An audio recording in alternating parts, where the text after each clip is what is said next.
Bienvenidos, bienvenidas al nuevo capítulo de Nos van a oír. Hoy vamos a hablar sobre el concepto de la ciudad en disputa y para ello tenemos a Laura Bellido, conocida en redes como Bellida Men, y como se define ella, una chica chula de barrio que denuncia la gentrificación de su barrio y de Valencia. Muchas gracias por venir. A vosotros por invitarme. Y también tenemos aquí a Jorge Dion, periodista, escritor, y entre sus libros encontramos La España de los piscinos y también El malestar de las ciudades. Muchas gracias. Osuras, Nando. Vamos a empezar con una pregunta para Laura. ¿Cómo es ser una joven en una ciudad gentrificada? Complicado y difícil porque pues al final sabemos que la gentrificación y cómo afecta a nuestros barrios, que es sencillamente poniéndolos de moda, haciendo que suban los precios y haciendo imposible para los jóvenes y los no tan jóvenes, para todo el mundo en realidad, vivir ahí. Y es complicado porque ya no solo tenemos dificultades para acceder a la vivienda porque está súper cara, muy mercantilizada, prácticamente imposible de acceder a ella, sino que también pues todas estas dinámicas de mercado que suceden con la vivienda rompen el tejido de nuestro barrio, rompen el tejido comercial de nuestro barrio y nos desabastecen. Es decir, yo antes tenía una farmacia súper cerca, una zapatería, una tintorería, negocios de barrio llevados por gente de barrio, pero ahora cada vez están más lejos de mí. Entonces se pierde también un poco el mito de la ciudad cómoda o un barrio cómodo, un barrio para los vecinos, porque nos tenemos que ir a conseguir esos servicios a otro lado. em, y normalmente pues se suelen encontrar en otros barrios o cerca. Entonces es como muy difícil porque, pues eso, ya no solo no tienes una vivienda, sino que tampoco tienes los servicios básicos que mantienen a un barrio funcionando. A mí me ha pasado que de hecho he echado de menos hasta el banco, ¿no? Porque antes tenía la oficina de al lado del banco y ahora es un Airbnb literal. O sea, Total. el bajo lo han convertido y al final, pues, hasta los bancos lo echamos de menos por Sí, esta necesidad de hacer hoteles en todos los sitios, ¿no? sí. Vamos con. Si no eres una persona necesaria para el banco, ya quizás.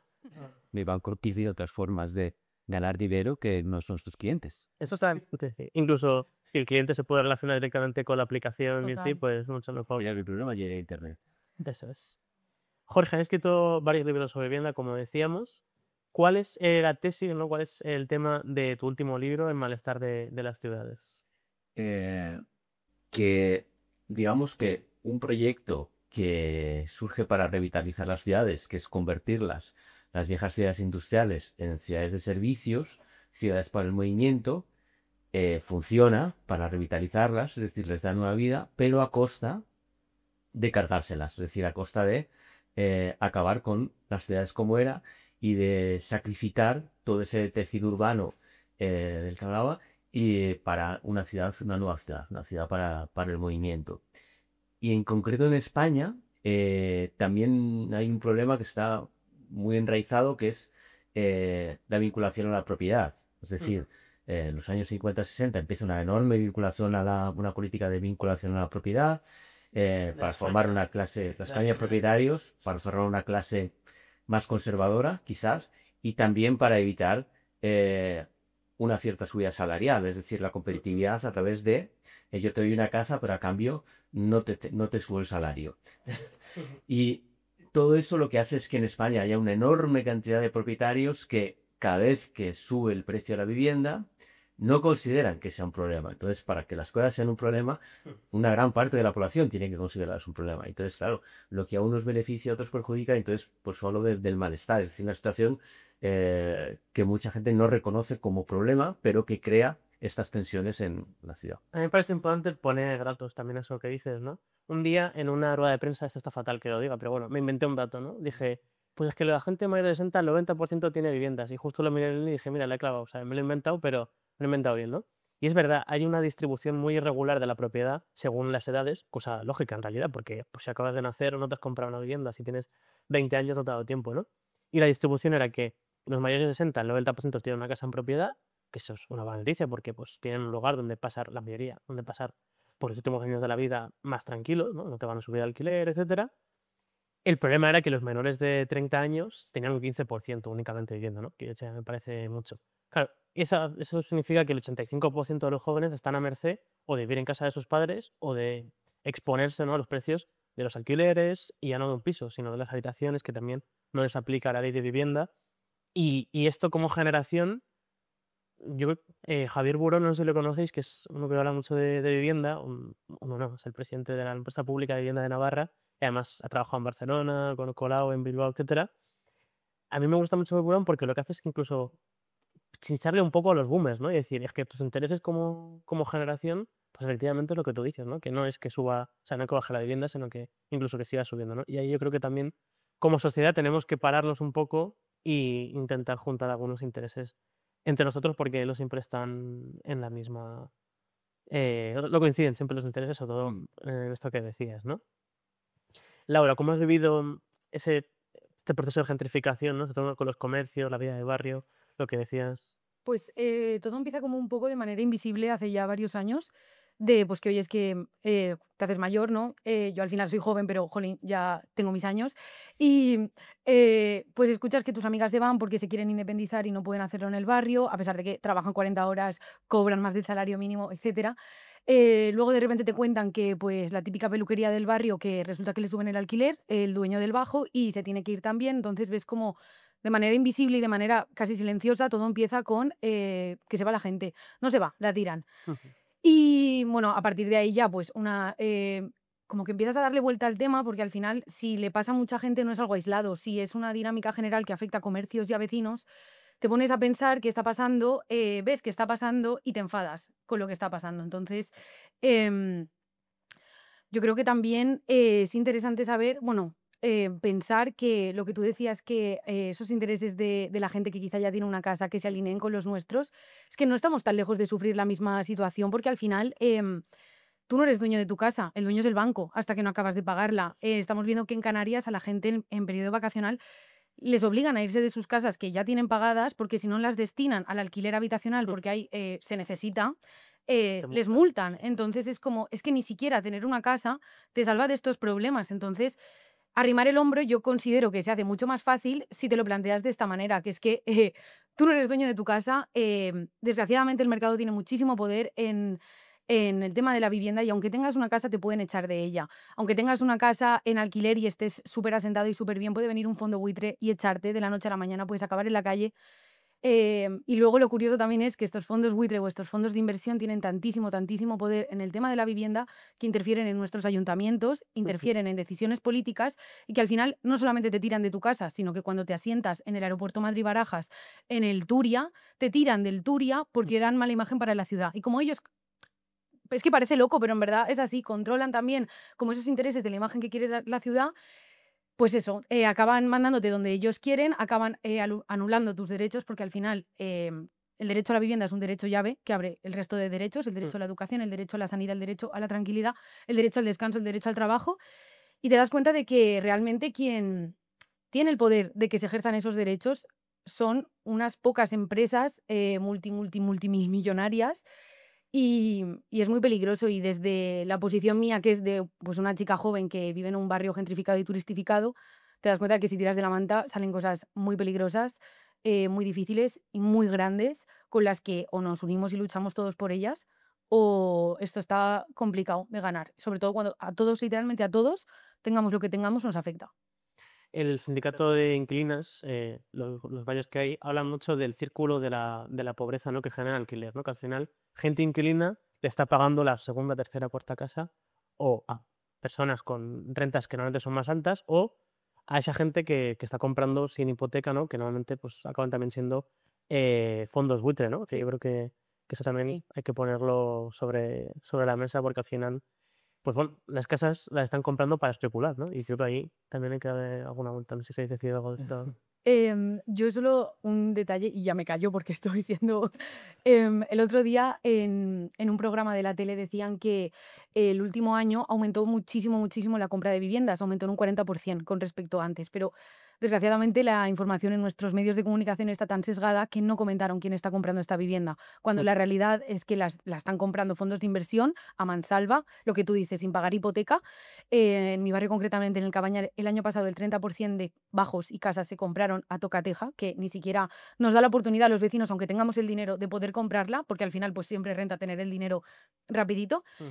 Y además, gran parte de inmobiliarias o esta gente que se dedica a comercializar con la vivienda reservan una gran parte para vendérsela a estos fondos de inversión extranjeros, Ujú. que como ya dije anteriormente la semana pasada en un programa de televisión, no es que no pueda solo no permitirme una casa, es que aunque me la pudiera permitir, yo estoy muy por debajo en la lista de los posibles compradores. Ujú. Entonces, es importante saber quién compra nuestras casas, es importante saber qué hacen con ellas, para poder luchar desde ahí y desmitificar un poco esto de que el pobre hombre que no tiene para pagar su casa, entonces casualmente tiene otra y la alquila. No, no es así. Ujú. Y ya está. Vamos a cambiar un poco de... No, tal cual. Y al final, tener una casa es lo que te da derecho a muchas otras cosas. Es decir, a partir de ahí, tener un domicilio es lo que te da derecho a la salud, a la formación, a muchísimas otras cosas. No tener una casa es estar en la incertidumbre absoluta. Es decir, Es curioso, ¿no? Porque ahora estamos viendo los aeropuertos, ¿no? Que lleva pasando en realidad meses, ¿no? Pues que hay personas sin hogar y desde los medios de derecha, sobre todo, se están analizando desde una perspectiva de criminalización de esas personas, ¿no? Sí. Es decir, te suben los alquileres, te echan de tus casas y encima, cuando buscas un sitio en el que poder estar sin que, si llueve, sin que te mojes, encima luego te echan, ¿no? Y te dicen que es que generas criminalidad, ¿no? bueno, enlaza con la ley de vagos maleantes del franquismo, enlaza con las leyes de pobres que había en el hasta el siglo XIX. Bueno, en realidad en Inglaterra hasta el estado de bienestar había leyes de pobres que criminalizaban todo esto. Es decir, si tú no tenías un teso, al final podías acabar en la institución haciendo trabajos forzados. Vamos a cambiar un poco de tercio y vamos a ir al tema de la turismofobia, que también se habla mucho, ¿no?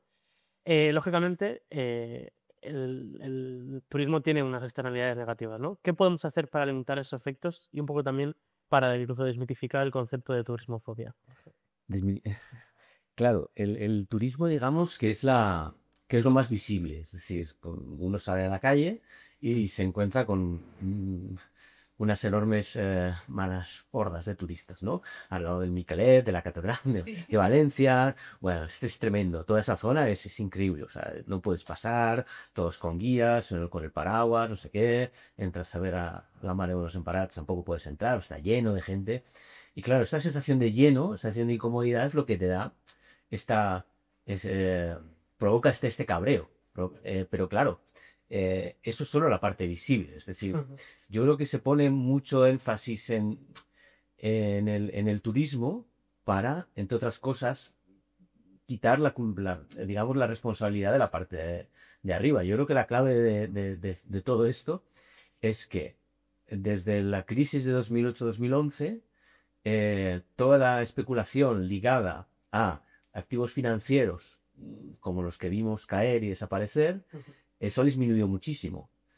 Y todo ese capital ha ido a otras inversiones. La vivienda la principal. También sanidad, también formación, también cuidados, también defensa, también incluso tierra de cultivo. Es decir, se está invirtiendo en tierra de cultivo. Es decir, cosas muy materiales. O sea, que ya decía Marx, todo vuelve a la tierra al final.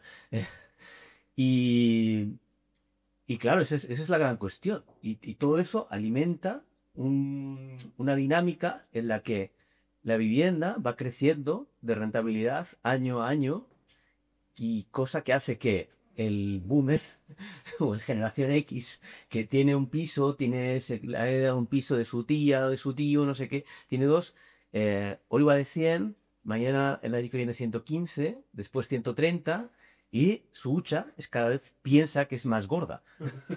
Y ese es el gran problema, es decir, que la rentabilidad que da la vivienda no la da nada. Y cuando una sociedad acaba invirtiendo su capital en vivienda, es una sociedad que está condenada a la parálisis. Es muy complicado romper la hucha de tanta gente, pero los gobiernos tienen que entender que si el capital acaba yendo a todo este tipo de inversiones, la sociedad se va a acabar quebrando y se va a acabar paralizando.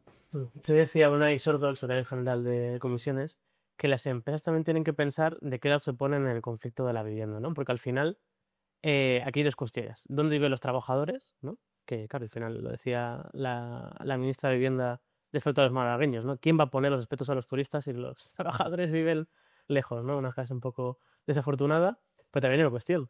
El capitalismo se mueve porque la gente gasta dinero. Si tú todo el dinero te lo gastas en pagar el alquiler, el consumo baja, ¿no? O sea, incluso desde una perspectiva del propio capitalismo, es como cuando en España teníamos todos un contrato temporal, o sea, todos los jóvenes me refiero, y, y gastábamos menos porque ahorrábamos más porque sabíamos que a los 2 meses, 6 meses nos acababa el contrato, ¿no? Es decir, a veces el capitalismo, la gente es tan avariciosa individualmente que incluso se acaba autolesionando, ¿no? Porque al final los jóvenes estamos gastando menos dinero, nos tenemos que eso que dicen, ¿no? Que los jóvenes que nos pagamos el Netflix, nos pagamos el iPhone, que tal. Si es que la verdad lo que más gastamos es en la vivienda y ni siquiera es una cosa que disfrutemos más allá de poder, pues eso, lo mínimo, ¿no? También yo creo que a veces también hay que darle un poco esa vuelta a, a esa cuestión. Seguimos con el tema del turismo. Em, España ha apostado todo, ¿no? El monocultivo del turismo, ¿no? En otros sitios hay más pluralidad en algunas regiones. Pero ¿qué condiciones laborales se generan de este sector turístico, ¿no? ¿Cómo lo percibís vosotros? A ver, yo creo que no es casualidad que en nuestro país las ciudades que más turismo reciben sean las más pobres, porque al final si pones todos los huevos en la misma cesta y es una cesta que genera empleos tan precarios, al final acabas con ciudades empobrecidas. Entonces, a mí me hace risa esto de que el turismo genera riqueza porque la pregunta, aunque suene muy inocente, es ¿a quién? Porque yo no conozco a ningún camarero rico, no conozco a ningún camarero ni siquiera que tenga unas condiciones laborales que no rocen la esclavitud. Entonces, creo que hay que tener en cuenta que, vale, sí, quizá el turismo es el motor de la economía de nuestro país, pero porque, o sea, se sostiene gracias al trabajo precario de muchísimas personas que su trabajo alimenta unos bolsillos de unos pocos. Respecto a lo que comentábamos antes rápidamente de la turismofobia y tal, sí que es cierto que al final, como es lo más visible, es contra lo que arremetemos o lo que nos desquita un poco, pero sí que es verdad que, como dices, hay que como analizar un poco el grosso de estas cosas y que al final a nosotros desde Valencia, desde distintos colectivos de movimientos sociales, nos gusta decir que no es turismofobia, es vecinofobia, porque al final los que estamos apartados de nuestros barrios y de nuestras ciudades somos nosotros, los que no se nos permite vivir en nuestras ciudades, pero sin embargo tenemos que volver a ellas para abastecerlas, somos nosotros. Y mientras las abastecemos, cobramos una miseria. Entonces, jolín, es algo muy complicado, es una rueda muy complicada y que atraviesa muchísimas cosas, pero no tenemos que quedarnos solo con el titular de España vive del turismo, porque es que considero que es muy peligroso. También, bueno, esta mañana creo que ha salido como una investigación de vivienda turística y se analizaban 400.000 viviendas turísticas que tiene registro el INE. Hay muchísimas más que no tiene registro el INE. Al final,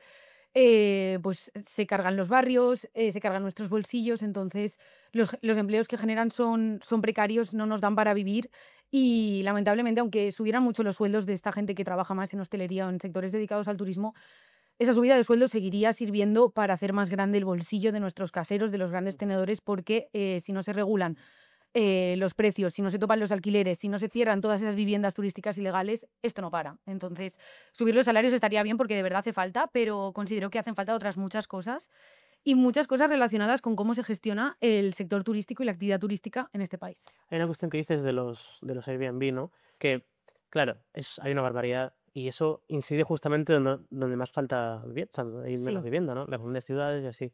Claro, si inyectáramos ahora en Madrid 50.000 viviendas, ¿no? Que se calcula que hay solo en Airbnb, eh, por narices bajaría el precio de la vivienda, porque sería o sea, que sería algo temporal.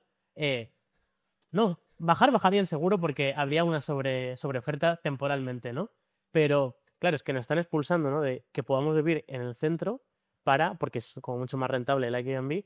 Y a mí me preocupa porque al final genera unos problemas de convivencia que, o sea, que haya mini hoteles, ¿no? En bloques de vivienda, porque al final tú a tu vecino le conoces, tú a tu vecino pues le puedes echar la bronca si un día de la día a las 4 de la mañana se monta una fiesta o lo que sea. Pero claro, a un Airbnb le da igual, ¿no? Y yo creo que también hay como que, no es que toda la gente coja Airbnb y sea pues incívica, pero sí que mucha gente que vive en bloques con muchos Airbnb, lo que dicen, o en general vivienda turística, lo que dicen es que se generan problemas de inseguridad y ahí hay que decir que también tenemos el derecho también de ponerlo en los estatutos de la comunidad, ¿no? De vecinos, pues que no se pueden hacer Airbnbs, sobre todo por evitar, ¿no? Esa convivencia de vivienda y uso turístico, uso como un hotel, porque al final yo creo que genera cierto choque, ¿no? No, bueno, pero eso también te puede derivar al final en el plan del Ayuntamiento de Madrid, que es que solo puede haber apartamentos turísticos en bloques completos. Es decir, entonces saca al pequeño jugador y lo deja todo para el jugador, que es la entidad del capital. Dejamos expulsar a los pequeños jugadores, a ver que ya está la partida empezada y nos vamos a quedar solo los que jugamos. Yo cuando tengo que explicar lo de la distribución laboral, es la distribución laboral de un hotel o de un resort tipo Wild Lotus, ¿no? O sea, hay una dirección, la propiedad gana dinero, gana bastante dinero, que nunca no suele tributar en el lugar donde ese hotel está, la dirección puede ganar dinero y a partir de ahí es todo precariedad. Sí. A partir de ahí es todo precariedad. Ya está, no hay más, eso es un hotel. Sí. Entonces, ¿dónde van a vivir esa gente? Bueno, ya vivirán en el mismo hotel. Hotel acondicionar el garaje, algunas... No debemos olvidar que las primeras aparición de formación y sanidad aparecen para dar formación a los trabajadores para que puedan seguir utilizando las máquinas y sanidad es para que los trabajadores no enfermen. Es para que puedan seguir currando, que es la única cuestión. No es una cuestión de que el buen patrón te da cosas y por su bondad y no sé qué. No, no, es para que puedas seguir currando, no estropees las máquinas y no te enfermes y no tengas tantas bajas. Y también por poner como una nota de color, esta Semana Santa en Canarias, Comisiones Obreras, junto creo que también algún otro sindicato, convocamos una de las primeras huelgas del sector turístico en Canarias han ofrecido una huelga desde el 78, ¿no? El sector turístico. Y yo creo que también son sectores muy difíciles de sindicalizar, con mucha precariedad, rotación, estás muy cerca del jefe, el jefe te puede incluso muchas veces acosar si te sindicas, etcétera. Y creo que también hay como que señalar lo positivo, ¿no? Esa huelga en Canarias que juntó a muchísima gente en las calles, creo que al final solo fue de una provincia porque la otra sí llegó a un muy buen acuerdo. Y creo que también como que hay que poner, pues que hay gente que va abriendo camino, ¿no? Y que también pues hay que llamar a todos los trabajadores del sector turístico. Hay beneficios, las empresas están en récords de beneficios históricos. Irse a un hotel a España es carísimo. La gente, de hecho, la gente trabajadora en España, yo creo que cada vez lo tiene más complicado para ir a un hotel a Madrid, en Barcelona, en la mayoría de sitios. Y lo que tenemos que reivindicar es pues, que también esos beneficios tenemos que disfrutarlos los trabajadores, ¿no? Como no puede ser de otra manera. Sí. No sé si quieres decir algo más sobre esto. Yo quería añadir que... un momento, que he perdido el hilo. Vale, sí. Yo quería decir que lo que has comentado antes de los bloques enteros de edificios gestionados por, pues eso, por el pequeño o gran tenedor de vivienda, al final también lo que es peligroso para nuestros barrios es que estos bloques aparezcan un montón de ellos, porque al final lo que más le interesa al capitalismo es esa desorganización y que cada uno estemos por nuestro lado. Entonces, al final, si en un barrio pongamos de 50 viviendas, 25 son bloques de turistas, cuando surge un problema en el barrio queda muy poca gente para organizarse. Entonces, al final, lo que hace es como desproveernos de ese poder que tenemos de organización, de esa red vecinal que te ayuda cuando tienes problemas, a la que puedes acudir cuando un problema se te hace grande. Y al final, si esto no se para o no se regula o se hace cualquier cosa, lo que hacemos es dejar ciudades enteras o barrios enteros a merced de literalmente intereses económicos, que ya lo estamos, pero de manera mucho más vasta y estar totalmente vendidos. O sea, quitarnos el poco poder que tenemos, que es quizá organizarnos, porque ya hemos visto que denunciar bajos turísticos ilegales a las administraciones de momento no está sirviendo de mucho. El poco poder que tenemos, dejamos de tenerlo. Y un poco, ¿no? Generar una ciudad que es un parque de atracciones, ¿no? Yo Total. creo que el centro de Barcelona hay unas partes que ya lo son un poco. Y creo que la intención también con vaciar las viviendas, o no la intención, pero de facto lo que van consiguiendo es pues un parque de atracciones que sea Madrid, que sea Valencia, ¿no? ¿Tú lo ves así o...? Sí, sí, bueno, en el centro son así, son zonas de sacrificio para el movimiento, también para disfrutar de la ciudad. Es decir, no puedes tener siempre esa mentalidad de esto no, esto no, esto no. Hay un señor en los años 70 que se llama Ángel Palomino, que vendía muchos libros. Y aparte de ser escritor, era director de hotel. Aparte de ser director y falangista. Era director de hotel Lo tenía todo. en Torremolinos. Y entonces es un señor que es de los primeros que lanza ese mensaje de los que están en contra de todo esto, es que están en contra de la diversión, son unos amargados, son gente que no tiene vida, solo les enfada el disfrute de los demás, no quieren que esta sociedad progrese, es decir, porque esto trae riqueza, trae progreso, entonces, y que al final... Claro, la persona que hace las preguntas es una persona incómoda. Es decir, ¿esta pasta dónde va? Bien, esto es la riqueza, bien. ¿Y esto cómo se reparte? Claro. ¿Esto dónde va? Y se ha quedado el 90% de esta riqueza que se genera. La siguiente pregunta es, las ciudades son como espacios en disputa, ¿no? Siempre hay el coche contra el peatón, los polígonos contra la arena, es una disputa que no se da todos los días ni que todo el mundo tiene en mente, pero sí que hay veces, ¿no? Que hay un juego de suma cero. Aquí pongo un parque o pongo una vivienda o aquí pongo más carriles o pongo más acera, ¿no? Em, una pregunta quien quiera responder. ¿Quién decide, ¿no? Esto? Lógicamente el ayuntamiento, ¿no? Pero ¿con qué intereses y con qué criterios, ¿no? ¿Cómo lo veis? ¿Quieres?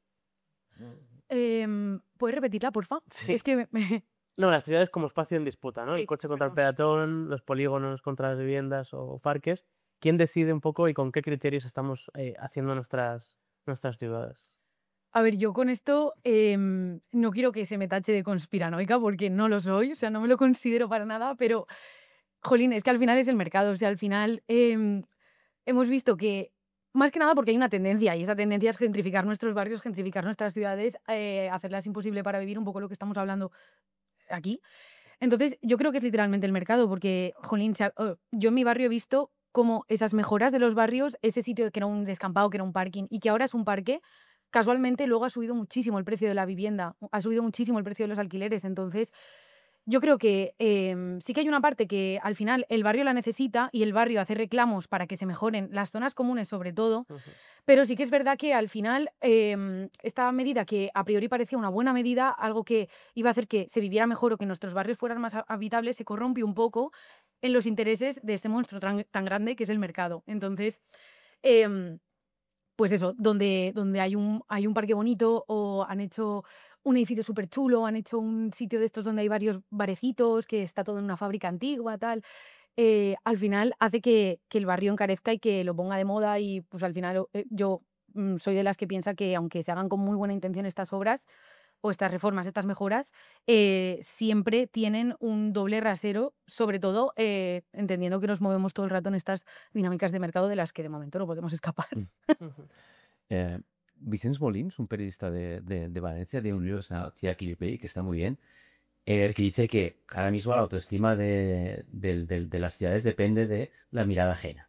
Entonces, y había me acuerdo un titular de un periódico asturiano que decía, la nueva industria de Asturias es gustar.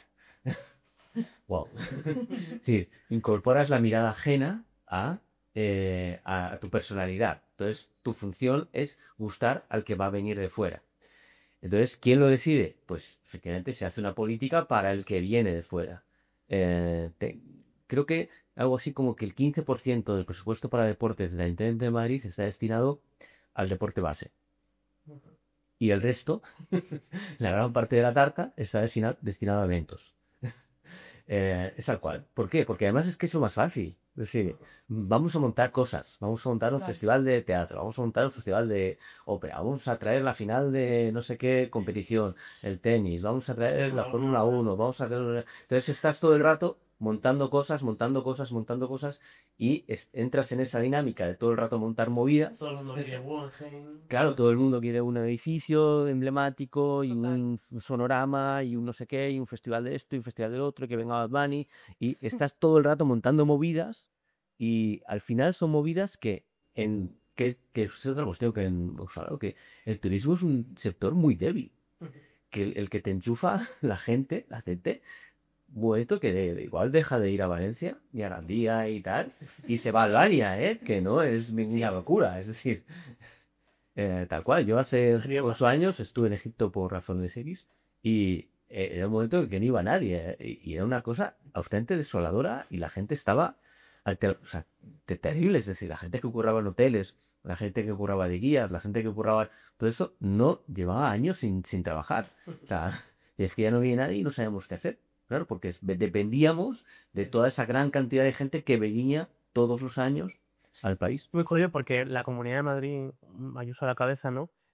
Ha literalmente escogido ese como su factor de crecimiento. Es decir, Cataluña el PIB industrial está creciendo, que el PIB industrial no es que quiera que contamine más, queremos un PIB industrial pues más verde y así, ¿no? Pero el PIB industrial de Cataluña crece y el de Madrid le crece trimestre a trimestre, ¿no? Lo vemos todos los meses. ¿Qué ocurre? Que al final Madrid quiere ser el centro de convenciones de Europa.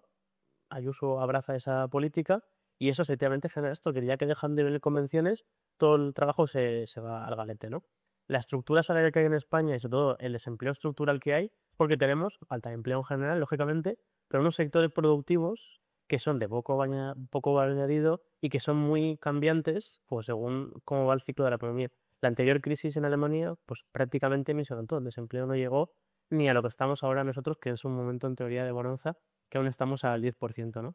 Y yo creo que toca reivindicar que al final, pues también hay que no costarlo todo al turismo, hay que fomentar Total. una política industrial. Hubo un ministro del PSOE, Felipe González, que era el mejor PSOE que hemos tenido, que dijo que la mejor política industrial es la que no existe, ¿no? Y así estamos que en España, o sea, nunca hemos tenido, o sea, nunca hemos solventado ese problema del desempleo, cuando España durante el franquismo tenía muchísimos problemas, falta de libertades, salarios bajos, pero el desempleo no era un problema, porque había un factor industrial bastante potente, ¿no? Yo también toca que hablemos de esto para que también pues lo tengamos en mente y veamos pues pues, bueno, que si todos nos compramos una vivienda y ponemos todos nuestros ahorros ahí, pues tampoco invertimos en más cosas. O sea, también creo que toca seguir hablando de eso. No sé si querías. Yo quería añadir en referencia a lo que has dicho tú de que como que nuestras ciudades son para el ojo ajeno, que justo en Valencia yo creo que se ve muy claro con esto de ciudad verde europea, Mm, que es como cómo vamos a ser ciudad verde si la gente ya no puede vivir en las ciudades y tiene que coger el coche para ir a ellas.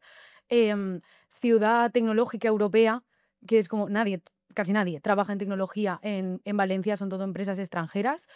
El mejor sitio para jubilarse, un español no va a jubilarse a Valencia porque es súper cara para un bolsillo español. Em, el mejor sitio para vivir del mundo de Forbes no lo es. Al menos la gente de aquí no puede vivir. Entonces son todo, pues esos eslóganes, esas frases súper catchy que están destinadas literalmente al ojo ajeno y que no reflejan para nada la realidad que vivimos los valencianos y hacen que Valencia sea sencillamente un escenario para otras personas para vivir bien, mientras que nosotros estamos al revés. Claro, bueno, hay muchos títulos de esos que se pueden comprar sin muchos Ya, problemas. total. Puedes lograr que una revista te nombre Capital Verde bueno, tal cual, ¿eh? No quiero tampoco dar mucho, Me parece, pero se puede sin ningún problema, me ¿eh? parece súper surrealista que el Paseo del Prado, que son una autopista de 10 carriles, sea el Paseo de la Luz. O sea, No, tú lo nombras, tú te autonombras la gran estrella de, no sé, aquí tenemos a fulanito de tal, la gran estrella de no sé dónde, pues estupendo, y como el rey está. del cachopo. Total. El rey de Por Cachopo, cachopo. efectivamente, se montaba sus concursos y ganaba, estupendo, pues ya está. Eh, claro, claro, es el mejor sitio para jubilarse, es que quizá eso no está para nosotras, para nosotros, es decir, es para un mensaje para afuera. Claro, Eh, 100%. Claro, en el año 2020 hubo mucha gente que la mandaron a currar a su casa y tenemos que pensar que esa gente en su casa, que estaba en Copenhague, que estaba en Rotterdam, que estaba en Oslo, estaba en Estocolmo, dijo, ¿y esto que estoy haciendo aquí en Estocolmo muriéndome de asco? No lo puedo hacer frente al Mediterráneo. Total, Y efectivamente se vino con su sueldo de 6.000 euros total. a vivir al Cabañal. Sí, de hecho, Porque mira, estoy a lo de la playa, cuando acabe de currar a las 5 de la tarde porque tengo el horario danés o sueco, me voy a dar un baño, me voy a dar un paseo. La cerveza que Las vale cervezas Total. vale la mitad, la gente es majísima, aquí Sí, se de puede hecho. más, es decir, En pues el... todo bien, o sea, que no hay, No hay problema. ¿cómo no van a No querer hay venir? rotura. Es decir, y aparte para el resto del mundo, es decir, la Unión Europea es un sitio muy raro, es decir, es un sitio de leyes estables, gobiernos más o menos estables, seguridad ciudadana en las calles, moneda estable, es decir, también las élites de todo el mundo quieren tener una casa en la Unión Europea, que es lógico.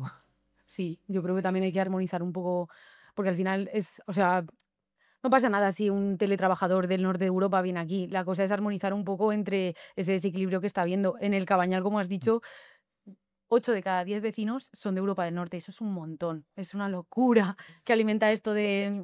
Sí, alimenta esto de dejarnos sin organización vecinal, etcétera. Pero sí, es muy loco. Entonces hay que armonizarlo un poco porque es que si no es como un lavado de la gente de siempre se va. En plan, Joder. entonces... Es que es duro, pero es así. Joder, vaya dato, ¿no? O sea, Es un dato duro. pues que ¿para qué resistimos a Rita Barberá, no? Para que se lo quedaran los daneses. Total. Bueno, también en el propio país valenciano hay pueblos, ¿no? Ya alemanes, Sí, 100%, Canarias, Baleares, ¿no? O sea, somos como o el sitio de destino turístico o la residencia de ancianas, ¿no? De algún país, que claro, aporta turismo, pero también, claro, genera como esas tensiones, ¿no? Yo creo que también tenemos que darle una vuelta. Bueno, vamos a ir terminando. Ambos hacéis divulgación de, entre otras cosas, el tema de la vivienda, ciudades, etcétera. ¿Qué os llevó a hablar de estos temas en cada caso? No sé quién quiere empezar. En mi caso, una mera casualidad, es decir, vi unos resultados electorales de la ciudad donde vivo, que es Alcorcón, y había unos barrios más cerca de donde vivo que siempre estaban muy repartidos, azul y rojo siempre. PSOE, PP, pues digamos la forma de las ciudades y el tipo de construcción, ¿no? Cooperativas, tal, votaban a unos, chalets y no sé qué, votaban a otros. Y hubo unas elecciones en las que todos votaron naranja.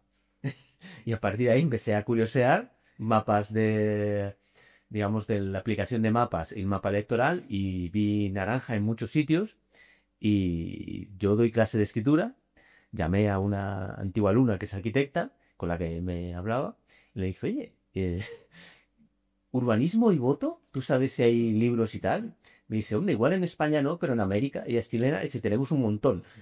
Dice, ¿qué quieres hablar? Digo, de esto, es que, hostia, segregación urbana, pues mira, me dio varios títulos y a partir de ahí empecé a... Acuñaste el concepto, y todo el mundo lo dice realmente, pero hay que decirlo, de la España de la España. Palestina, que ha dado mucho que hablar y que sigue dando mucho que hablar, efectivamente.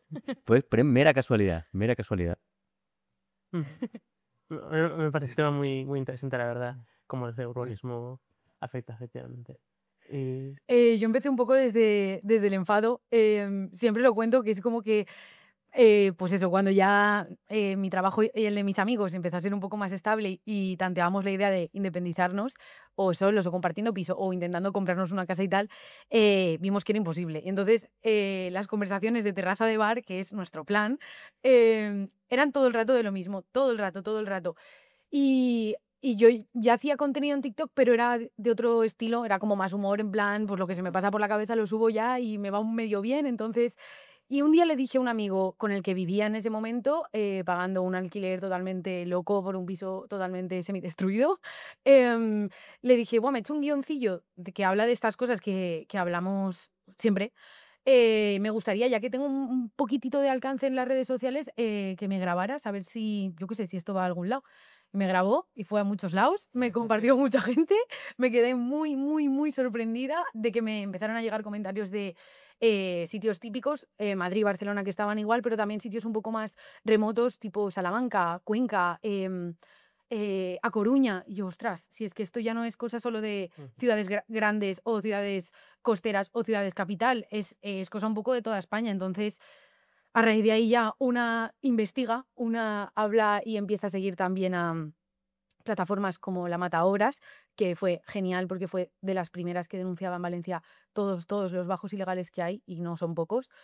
Y una empieza a investigar, empieza a enfadarse y enfadarse y enfadarse y seguía haciéndolo. Y ya está, también ese enfado vino un poco del tema de los bajos turísticos y de ver cómo en mi barrio ya apenas se habla valenciano, pero sin embargo se habla mogollón de inglés. Entonces todo ese enfado lo condensé, intenté hacer algo de provecho, estoy.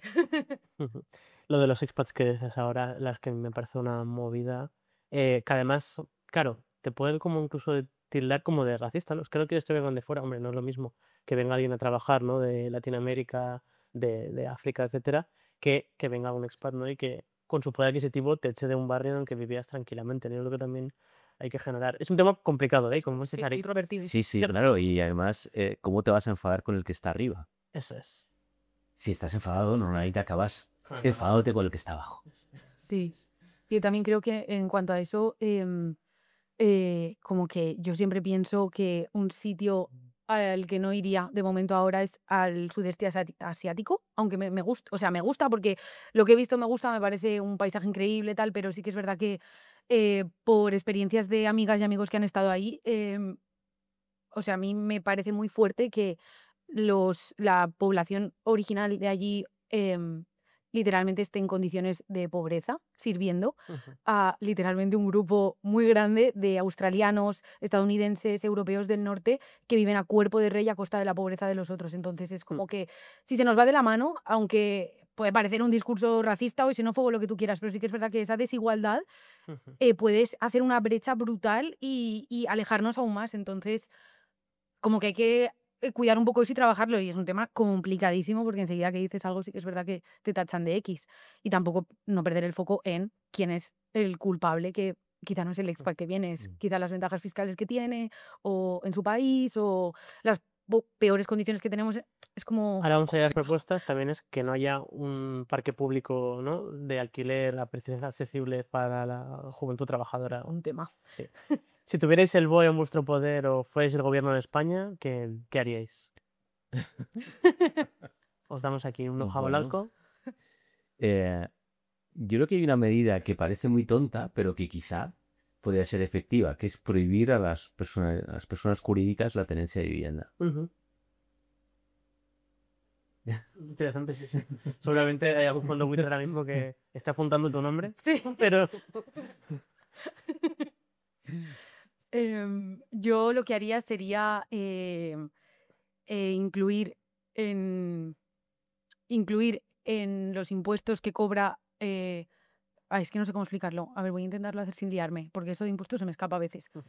Que hubiera un impuesto para grandes tenedores, pequeños tenedores, gente que alquila su casa, em, que fuera destinado 100% a vivienda pública. Es decir, pues yo que sé, me lo invento, un 5%, no sé si es mucho o poco, pero que fuera destinado a vivienda pública y que hubieran unas herramientas administrativas que garantizaran dónde va ese dinero, que dieran a los ciudadanos transparencia, no sé cuán difícil es esto, pero bueno, por pedir, y que fueran destinadas a la construcción de vivienda pública, porque aquí en España creo que tenemos un 2% y en Europa tienen un 15 o un 20%, que es una diferencia bastante heavy, teniendo en cuenta la situación tan fea que tenemos.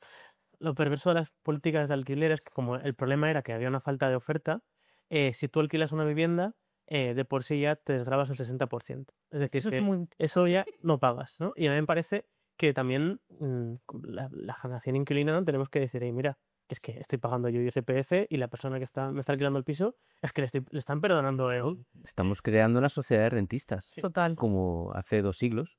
100%. Lo mismo que uno lee las novelas de las hermanas Bronte y tal, y ve ese personaje que fulanito de tal refirió una renta de 12.000 libras al año, no sé qué, y estaba pues como todo el día de fiesta, no sé qué. Claro, pues tenemos ese tipo de personajes, Me ¿no? parece curioso, ¿no? La derecha, no política únicamente, es una mediática y sociológica, habla de la España que madruga, ¿no? Tienes que emprender, tienes que trabajar, pero a la vez la aspiración de muchos es el rentismo, que es lo contrario a esto, ¿no? Es decir, o incluso de facto defienden un rentismo. Entonces yo creo que tenemos la izquierda también como que decir, y mira, no, que la gente tiene que trabajar, ¿sabes? Que ser un rentismo, o sea, ser rentista no es un trabajo, ¿no? O sea, que también toca... No es un trabajo. No, no. En De cambio, hecho, quien más ha atacado al rentismo fueron los liberales. Es decir, Adam Smith creo que dice eutanasia al rentista. No lo dice no dice Karl Marx, ¿no? Karl Marx ni nadie raro. Dice Adam Smith. Es el enemigo de la nación. Bueno, pues vamos a ir terminando. No sé si se ha quedado alguna cosa. Si no, Yo suelo decir una cosa muy breve, claro. que sí, o sea, siempre lo digo porque me parece súper loco que se dice desde muchos sectores más liberales o de derechas que el problema es que no hay oferta y que eso hace que la crisis sea tan grande y que si hubiera más oferta y se construyera más, los precios bajarían. Yo pienso que es totalmente y absolutamente falso. Pienso que en Valencia hay 40.000 casas vacías del banco y de fondos buitre, etcétera. Hay muchos barrios nuevos que se construyen, muchas casas nuevas que se construyen y vemos que por más que se construyen cosas, los precios no bajan, al contrario, suben, porque lo que hace que, que falte oferta es que el suelo es limitado. Entonces, Ujú. no va a bajar la oferta porque mágicamente construyas muchas cosas. De hecho, va a subir el precio y aparte también manda huevos, perdón, por... Voy a decir otra cosa, pues. Vale, manda huevos que nos metan en la cabeza esto a todos, de que construir es la solución y que construir va a hacer que los precios bajen cuando para construir se ponen en peligro nuestros paisajes, nuestras huertas y nuestras costas, Ujú. porque al final te encuentras a gente defendiendo este argumento que pues está muy defendido por los medios de comunicación y tal, gente que en su vida se va a poder pagar un piso nuevo, aunque destruyan la huerta valenciana, la costa de Cataluña, entonces ese es... Hay un dato muy curioso. En España, antes de la burbuja, de que petara la burbuja inmobiliaria, se construían 400.000 viviendas al año, ¿no? Que era como Italia, Francia y Alemania. Alemania juntas, Sí. ¿no? Creo que solo China estaba por delante en viviendas construidas al año, ¿no? Y fue cuando más caro era una vivienda, cuando la gente se hipotecaba 40, 50 años. Y ahora mismo el Partido Popular, la única propuesta que tiene en vivienda, si vais a la web y miráis el programa semestrales, liberalizar todo Sí. para que se construya las más viviendas posibles y así la ley de la oferta y la demanda haga que baje el precio cuando hemos visto que es como todo lo contrario, ¿no? Yo creo que no creo que estemos con un momento de burbuja, pero a nivel de que la gente esté pudiendo comprar, porque efectivamente la gente trabajadora no compra, no se están, como decían ellos, viendo por encima de las posibilidades, que no era tampoco eso, sino pues que ahora mismo el problema es, y toca ver cómo peta esto, ¿no? Y Burón dice que en Europa la gente le pregunta que por qué los jóvenes no estamos quemando inmobiliarias y así, ¿no? Ahí lo dejo. Bueno. Pero bueno, habrá que ver cómo peta esto, porque efectivamente Bueno, en Europa tampoco España es el de los peores países, ¿eh? No. Países No. que han tenido unas subidas peores que España está entre las subidas moderadas de precio de la vivienda. O sea que, ¿por qué no están quemando cosas en toda Europa? Bueno, porque los problemas sociales crean conflicto cuando se perciben como problemas. Quizá no se percibe como un problema. No hay tanta gente que lo perciba como un problema. Eh, yo, vamos, es tal cual. Es decir, el aumento de oferta, en el caso de la vivienda, no lleva a una baja de precio, porque la vivienda es otra cosa. Es una hucha, es una inversión, es una forma de invertir, es una forma de depositar el capital. Es decir, no tiene nada que ver con otros productos. Que tú, si en un mercado traes más fresas, las fresas en enero son más baratas. Pero esto no tiene nada que ver. Y aparte me fascina la idea de que el propietario del suelo va a desarrollar la casa cuando a ti te venga bien. Es decir, vamos a recalificar todo este suelo. Perfecto. Hay un señor que tiene este suelo y lo va a desarrollar cuando te venga bien. Él tiene suelo. Él tiene una mina. La pondrá en marcha cuando le dé la gana, porque es suya. Entonces, la confianza en que eso va a funcionar según las leyes mágicas de la oferta y la demanda, es decir, la oferta y la demanda no existe. Eso no existe. No existe. Sí, al Nunca final, existió. al final el mercado son 4. O sea, no es un elemento mágico que se regula solo ni nada, son 4. Mm. Pero sí. Pues nada, aquí cerramos. Muchas gracias a los dos. Yo creo que hemos abordado muy bien este tema que nos afecta mucho a los jóvenes trabajadores y que dará mucho que hablar los próximos años. Así que nada, nos vemos en la próxima. Muchas gracias. Muchas gracias. Pues ya está. Qué guay está. Para pedirla por una de YouTube, si podéis como mirar a cámara en la... Ah, está libre. Sí. Para que luego tenga para hacer capturas y tal. Rollo.